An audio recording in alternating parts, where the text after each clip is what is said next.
There's some pretty prescriptive slides in here where I'm basically like, look, 90% of the time, if you're a single founder developer in a low touch sales funnel, your first hire should be X. And I'm gonna show you what X is. And your second hire should be Y, and I'm gonna show you what that is. And I go through like 25 different scenarios. Those are the ones I'll go through a little fast. I typically may have my talks in 3 sections. Today's menu, first section will be about job titles and about incentive programs, equity, stock options, and the like. But it's for bootstrapped and mostly bootstrap companies, right? So that's where I'm gonna give my opinions and caveats. Second section is about hiring, what I'm calling hiring paths, where I'm just like super prescriptive. Not 100% of the time, but based on what I see across tiny seed investments, my own investments, MicroConf companies, if you're a 2-founder company with this and that in high touch, like I'm gonna tell you, I think this should be your first hire unless you have a reason not to. And the third part's gonna be about firing yourself. Okay, so the hiring paths are just your first 2 hires. It's really early stage stuff because I find a lot of people don't know what to do with the first hire, second hire. But of course I can't go to 3rd, 4th, 5th because like the tree gets way too big. Firing yourself is about, as the founder, we have to fire ourselves from a lot of jobs. How do I decide what's the next one to let go? What's the next one I should hire, and how do I kind of build a job description? So those are the 3 sections. All right, titles and equity. So I've made almost all these mistakes, and if I haven't made them, I've seen companies that I advise make them, companies I've been affiliated with it, or I've gotten questions like this on the podcast. So one common mistake is inventing job titles. So I worked for big companies, most of us have. I hated the corporate bureaucracy, so when I got out, I said, I don't care about job titles, they're a bunch of bullshit, it's stuff MBAs made up. So when I started hiring people, I was like, I don't know, we need to like scale some stuff in with architecture, so senior scaling architect, right, is a thing we made up. Other job titles I've seen, code ninja, customer success, master, right? These are like cool and they make us hip. There are problems with this. As a bootstrapper, if you have 2, 3, 4 people, not such a problem. The moment you get up to 10, 20, 30, you start actually company building, right? There's 3 stages of what we do. First, you're building a product, then you're building a business. That's when you get a few people. And then company building is when you start hiring managers and kind of fleshing things out. We posted a job after Drip got acquired. We had buckets of venture capital because our acquirer did. We posted a job. We needed someone to help us scale because Derek Reimer in the audience, because we had PTSD from our queues backing up. So we said, well, we want a senior architect who can scale stuff, so we're gonna do this. And we had our in-house recruiter who was like, that's not a real job title. And I said, yeah, don't worry, I know what I'm doing. So the first thing she goes and she runs a salary survey. And which salary survey is like, we're in Minneapolis, how much should we pay this person? And there is 0 data. So I was like, okay, so I guess aren't they, maybe just a senior architect or something? Maybe we'll just kind of wing it. So then we post it and we get very little interest because guess what people looking for jobs do? They type in job titles as saved searches. Guess who had senior scaling architect or code ninja typed in? Exactly 3 people, right? So we didn't get very much interest. And the last thing is, I've seen this happen where, they're pretty defined hierarchies. Like, we don't think about it, or I say I don't think about it because I'm a founder and I'm gonna do whatever. Career progression is not a word I have, I'm gonna start the next company.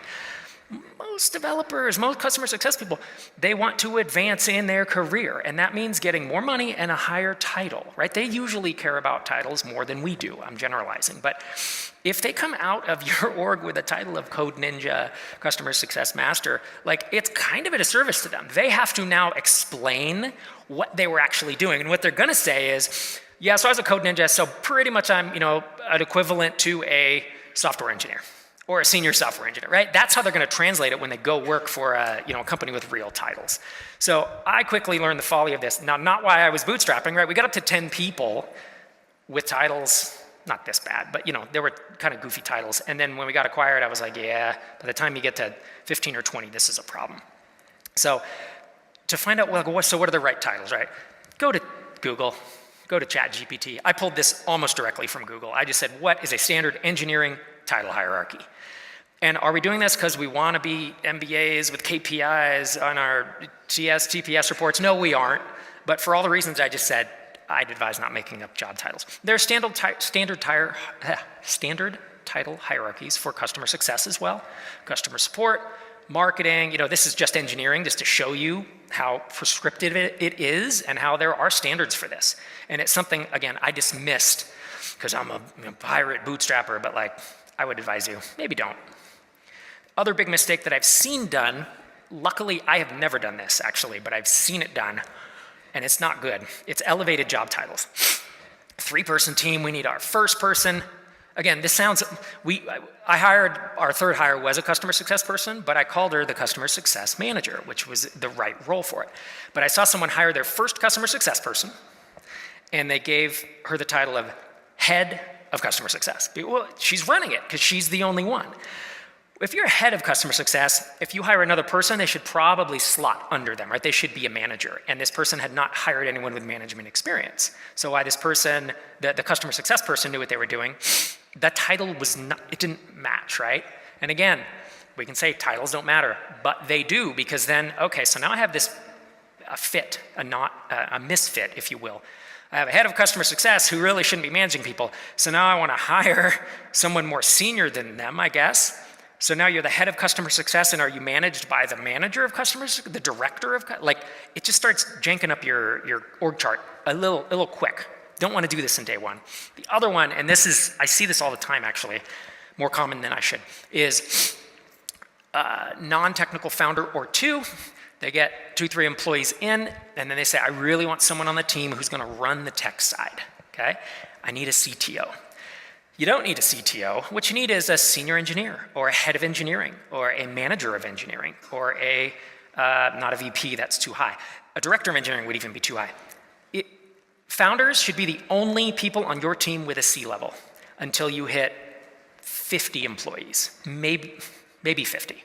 I like to think 100, somewhere between there. When you're 20, 25 employees, C-level people are $250,000 to $500,000 a year. They get good chunk of stock options. They manage teams of 8, 15, 40 in certain orgs. Like a CTO at a 200-person SaaS company is managing a department of 40 or 50 people. So just simmer down with the C titles. Like, don't hand them out to people because they have real meaning in the world. And again, something I had not necessarily realized. It's a pretty common thing. So don't mess that up. And then last thing I'll say on this, I think I get into incentives soon, is leads and managers.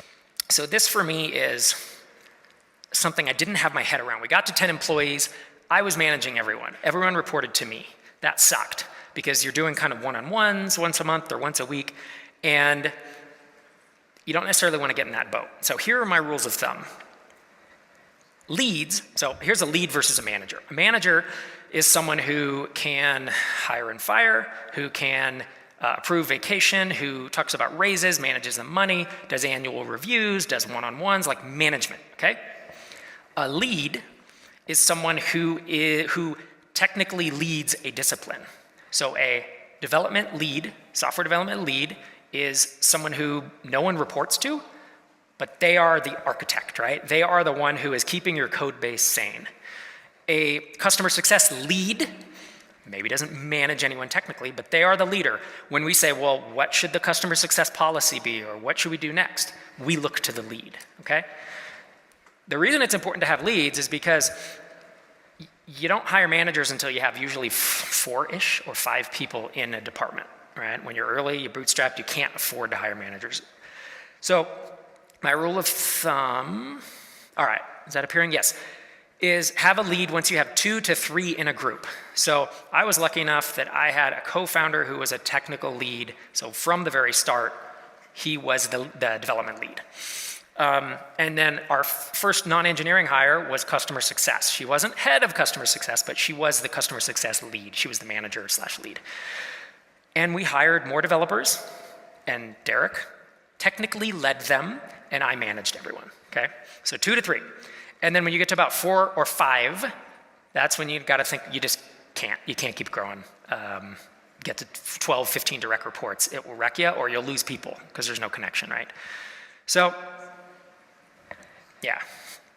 And then just a side note, like your first managers, when you hire, even at 4 or 5 people, your first managers almost inevitably have to be individual contributors, just the nature of the beast, because you can't afford to hire someone to manage full time when you're at 10, 15 employees, okay?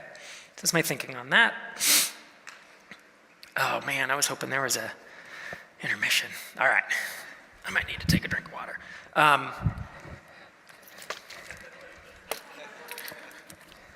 All right, so we're going to talk about equity, stock options, and profit sharing. Very common question. I now have a saved snippet because one time, I forget who asked me. It was either on Indie Hackers or in the Tiny Seed Slack.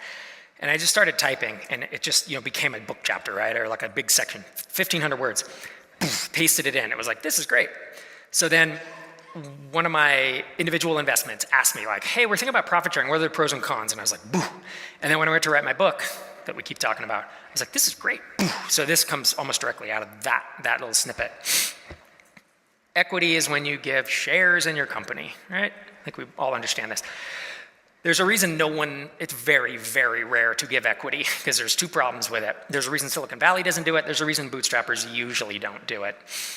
It's because, let's just say, my company today is a SaaS company, and it's doing $250,000 a year in revenue. And for simple math, let's say I would probably value it at $1 million, a 4x ARR, right? That's probably high, but let's just say simple math. So let me say, all right, new employee starts, I want to give you 5% equity in my company. So now I've given you 5% times $1 million valuation. Doing math in my head in front of 234 people is amazing. $50,000 I've just given you. So have fun paying that tax bill at the end of the year. That's what equity is. That's why no one uses it, because there's tax implications. In addition, if we have a pass-through entity, in the US it's called an LLC. Obviously, if you're in Britain, it's called something different.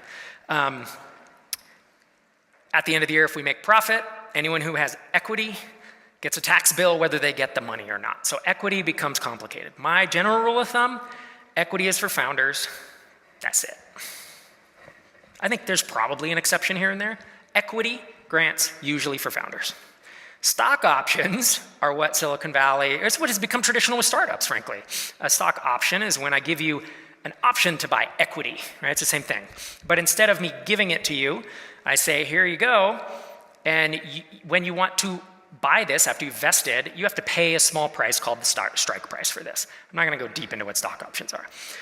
But the nice part about this is you don't own any of the company. So if I kick off at $1 million in profit, you don't pay a tax bill at the end of the year. In addition, when you go to exercise years later, there's no tax. The tax burden is much simpler. Okay, and so when do you stock options? If I were a bootstrapper or a mostly bootstrapper, I would, if I had any inclination that I was going to sell, or that I was going to have even if I was going to have a secondary offering, meaning sell a portion of the company.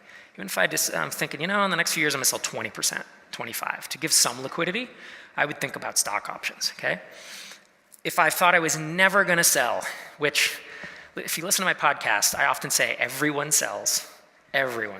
But if you really are convinced that you're gonna base camp this thing till you're 80, then stock options are probably not a good idea, because you're going to give it to employees and they start working and they get 3 years and they get 5 years and they get 8 years and they get 10 years and they're like, this is worthless.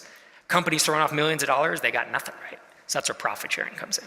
So I personally, if I were to start my next, I would do it with stock options, but I also probably would not plan to run it for 40 years, Profit sharing is what we hear about, like Peldy from Balsamic does this, some of the bigger bootstrap companies that really are convinced that they're gonna hold it for decades.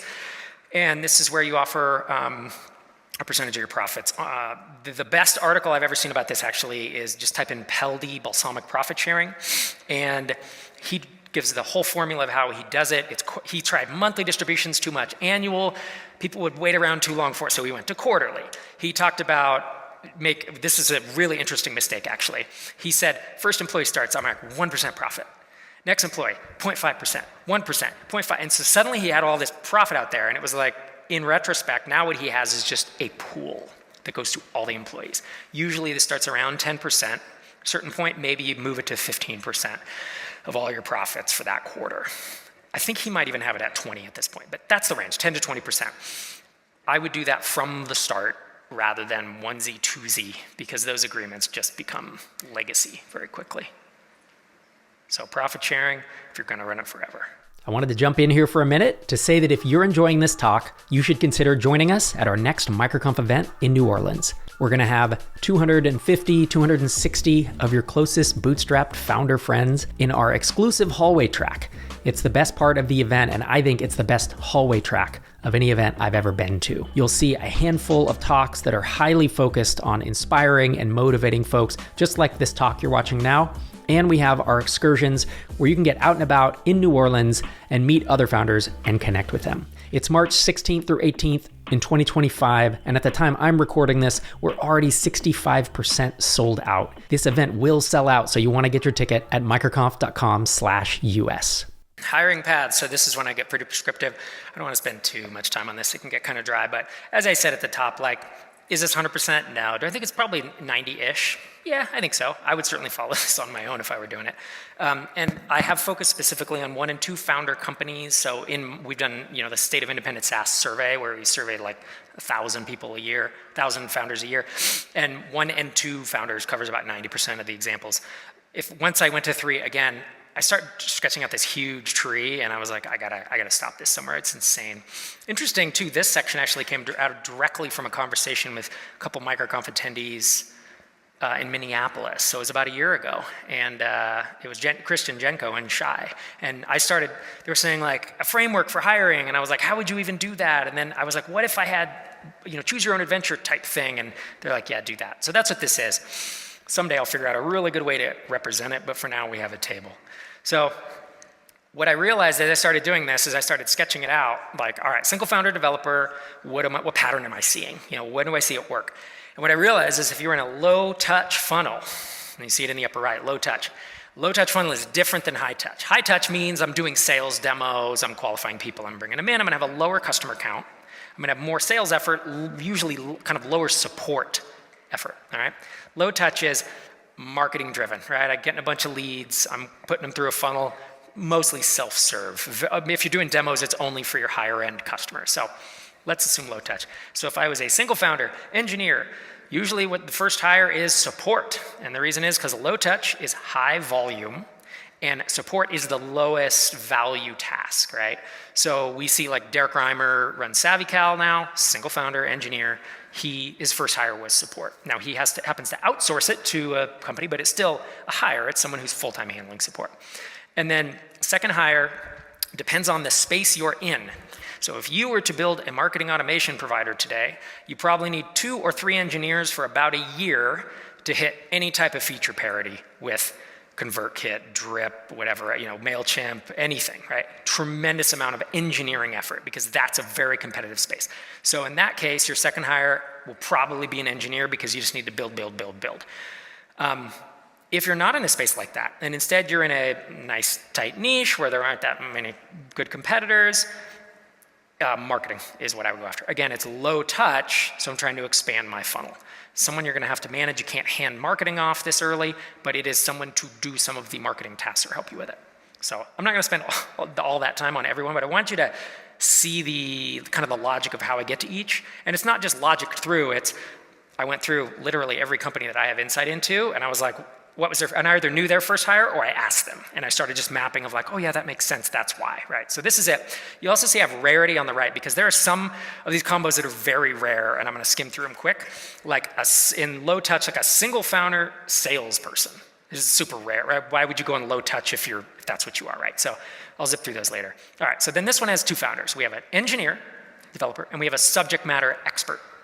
So if you're building software for salons, then the subject matter expert has run a salon or worked in the salon industry or run an agency for salon, has a bunch of expertise. Usually first hire is the same. You're gonna start seeing a pattern here. Second hire is engineering if they need to catch up, or it's marketing if they need more leads. Subject matter expert is oftentimes running a lot of marketing, but since it's low touch, you need to build that flywheel and you need more help. Founder 1, founder 2, engineer and sales. This is actually very rare because if you have a great salesperson, why are you doing low touch sales? You should do it with a marketer, right? So this one's same, support, marketing or engineering. Then let's look at 2 founders, engineer and marketing, which is common. It's gonna be support, and it's gonna be marketing or engineering. And you're gonna see that this one maps out pretty consistent. Designer and engineer, support, marketing or engineering. So it's all pretty much the same the whole way down. Some are rarer than others. And then these are all the rare ones where I'm a single founder marketer with no engineering, no engineering co-founder. it exists, right? We funded a few with Tiny Seed, but it's definitely more rare. In fact, when we did I think it was State of Independent SaaS survey, I think the number is 85. It's somewhere between 85 and 90% of like MicroConf type SaaS companies have at least one engineering co-founder. So yeah, you'll see these, the first hire on all of them has to be an engineer in essence, because you can't do anything, right? You need to write code. And the second hire is usually support. So that's the low touch. The high touch is similar but different, right? If you're an engineer, you're building something in high touch, usually you are doing sales and you are onboarding people and you're doing support and you're writing the code. The first hire I most often see here is customer success, because this is something you can hand. Like I was John and Dege, I have a same rule of thumb. He said, as a founder, don't hand off sales until you're about $1 million ARR. That jives. $500,000 to $1 million is my rule of thumb. Also, as a founder, don't hand off product until about $500,000 or $1 million, because finding someone good to do that to, it requires a lot of money. So anyways, engineering, usually the first hire is success. Second is sales or marketing, depending on where you need the most. Engineer, subject matter expert. We have marketing, engineering, or success. And yeah, these ones vary a lot. I like this. So put yourself in, for your first or second hire, if you're in this room, this is what I recommend, unless you have an extenuating circumstance. And then these are the rare ones. Again, it's like I'm in a high touch market, I need sales, but I'm a single founder marketer. Like it just doesn't make a ton of sense. So, all right, last section here is about, so let's say you don't want to follow the hiring path, or let's say you're on your third hire, then you don't have a path anymore, right? So how do you fire yourself from all the roles that you do today? This is one of my most popular tweets of all time. Of all the deep tweet threads I've done, this is it, really, one sentence. But it's gotten a ton of retweets. Your job as a founder is to fire yourself from one role after another, and that's really it. You start off doing 10 things, and then you hire someone to do one, and you do 9. And, it's things like this, right? That most of the things you don't want to be doing, unless you're like a masochist, support, taxes, accounting. And so the question is, which job do you fire yourself from next? And get this question a lot, actually. A lot of my advising is helping founders. They either know they need to hire, and I'm helping them figure out the role, or they don't know they need to hire. And they come to me and they're like, my hair's on fire, everything's all crazy. I'm like, oh, well, you need to hire then. And then the next question is, what do I hire? So this is the process that I go through and that we've gone through. I went through at Drip, we do it at Tiny Seed, we do it at MicroConf. And it's basically asking yourself a few questions and taking notes and logging time over a couple weeks. So the first question is, what am I doing on a daily or a weekly basis? Usually I will track my time for I'll really just track tasks, not even time. Track every task I do for about 2 weeks. So case in point, when we first started Tiny Seed, we're running an accelerator, and it's just me, and I really didn't want to do the day-to-day of an accelerator, right? It's just not my gifting. And so Einar and I got together and, well, what are we doing? Well, we're scheduling founders, we're getting mentors, we're doing perks, whatever it is that happens in an accelerator. And then we followed this whole process and hired Tracy. And then about 8 months ago, Einar and I realized we were doing a ton of internal ops stuff, legal and taxes and just all the stuff that goes along with funds, like having a fund. And so we did this again, and then we hired an ops person. So it's worked really well for us. It doesn't just tell you who you need to hire, but it helps you. You have bullets now for a job description, And I'm going to tell you how to not make it stupid, because you can put a bunch of crap in here across 5 roles. You can have a software engineer who's supposed to do sales and also, be customer success. And it's like, well, that's not going to work. It doesn't exist. But anyways, track every task for 2 weeks. You start getting a bunch of bullets. Then you have to also ask yourself, what should be getting done that isn't? And that was where we start filling in the gaps of what's the stuff I haven't been publishing a blog post every week like we should have, right? Or there's stuff that just wasn't getting done because we didn't have help. So we also sat down, put those on the list. And then we asked ourselves, it helps if it's in the first person. Then I asked myself, of the things that I am doing that are on this list, which am I bad at that someone else could do better? And there's a lot usually for me. Which am I good at, but I really don't enjoy? Because that intersection is, of course, burnout. You can do it, but if you don't enjoy it, you do it for a long time. That Venn diagram is burnout. And which of these, if leveled up, like if someone can do them substantially better, would be likely to grow the company. So the big mistake I referenced earlier is exactly this tweet. As a founder, since you fulfill 3 or 8 or 10 roles, it's really easy and it's a big mistake to think you can hire someone to do the same. So most people excel when they focus on 1, maybe 2 roles. So if you hire a marketer plus, same individual, right? Marketer plus support plus operations, you're going to get someone mediocre at all 3. I made the mistake. My very first non-engineering hire was actually, it's Anna Jacobson. A lot of you know her, and she's phenomenal at customer success. When I hired her, I had her doing marketing, customer success, and sales. It's absolutely bananas. Like, no one does that, right? And within a month, I was like, all right, I need to take something off your plate because you don't have the expertise, and she didn't have enough time, right? So I took marketing back. She did customer success and sales. So that's the mistake, is you seek a unicorn, which is just someone who does 3 or 4 roles. Founders are unicorns, meaning they're very hard to find in the wild and they do a lot of roles, but man, once you hit 10, 20 employees, everyone starts being very specialized. In your first 10, you have people do 2 things at once.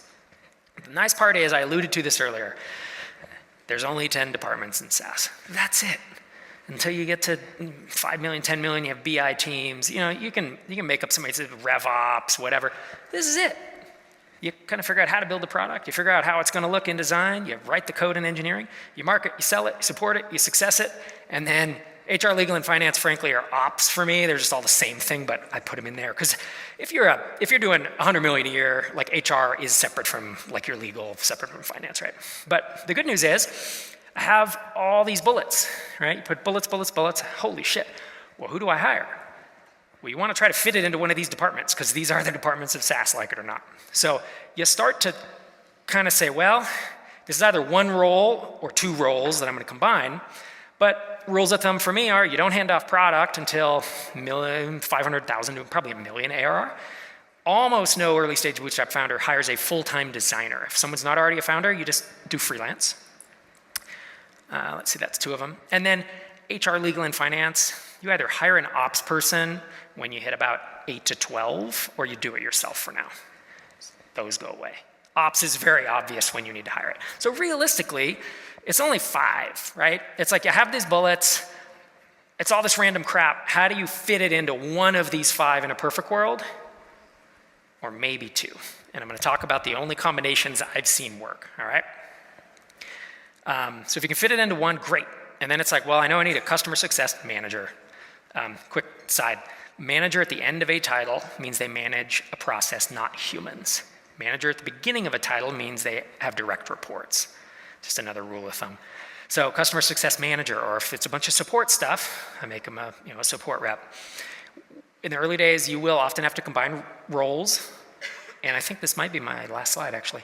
And these are the combined roles. This was kind of when I started writing the book chapter on hiring or on team building, I had a bunch of basic stuff that I think we hear all the time, but like this is the one that I was like, oh, this is gold, is the times when I've seen combined roles work at early stages. Again, if you're at 50 employees, you're no longer combining roles because you have revenue or funding or something to just hire subject matter, individual contributors that do the one thing.